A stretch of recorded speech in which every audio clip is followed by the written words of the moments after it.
অসভ্য ফাজিল বেটা আমার অনুমতি ছাড়া আমার ঘরে ঢুকছে। জহির, তুমি সুপ্রিয় দর্শক, আসসালামু আলাইকুম। সবাই কেমন আছেন? আশা করি সবাই ভালো আছেন। তো আপনারা ইতিমধ্যে দেখতে পেয়েছেন যে সত্যের মৃত্যু নিয়ে নাটকের 53 নম্বর পর্বটি আপলোড করা হয়েছে।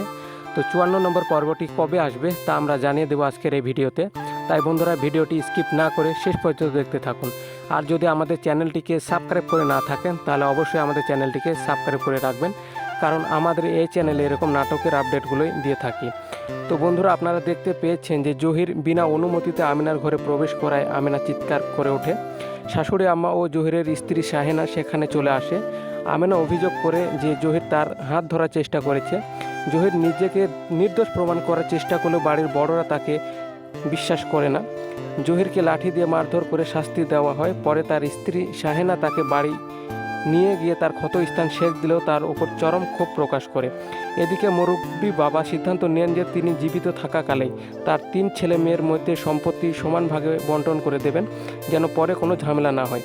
কিন্তু তার ছোট মেয়ে মিম এই সিদ্ধান্তের বিরোধিতা করে। অন্যদিকে ছেলের বড় বউ সাথী দরজার আড়াল থেকে তাদের এই কথোপকথন শোনে।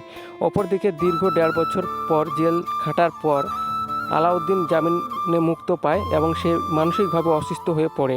সে শাহানাকে দেখে নিজের হারিয়ে যাওয়া স্ত্রী ফাতেমা ভেবে ভুল করে তার অসংলগ্ন আচরণ শুরু করে। আলাউদ্দিনের এই মানসিক পরিস্থিতি কি ঢালি বাড়িতে নতুন কোনো অশান্তি ডেকে আনবে, আর সাথে কি সম্পত্তি বন্টনের মাঝে কোনো বিশৃঙ্খলা সৃষ্টি করবে? এই সব প্রশ্নের উত্তর জানতে দেখতে ভুলবেন না সত্যের মৃত্যু নিয়ে নাটকের 54 নম্বর পর্বটি। তো দর্শক বন্ধুরা, এখন আপনাদেরকে জানিয়ে দেব সত্যের মৃত্যু নিয়ে নাটকের 54 নম্বর পর্বটি কবে আসবে। সেটি জানিয়ে দেওয়ার আগে অবশ্যই আমাদের চ্যানেলটিকে সাবস্ক্রাইব করবেন। তো দর্শক বন্ধুরা, সত্যের মৃত্যু নিয়ে নাটকের 54 নম্বর পর্বটি আগামী 5 জুন দুপুর 3টায় শুধুমাত্র ইগল ড্রামা সিরিজ ইউটিউব চ্যানেলে প্রচারিত হবে।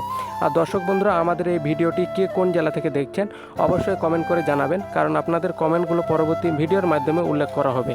দেখা হবে নতুন কোনো নাটকের রিভিউ ভিডিও নিয়ে। সে পর্যন্ত সবাই ভালো থাকুন, সুস্থ থাকুন। ধন্যবাদ সবাইকে।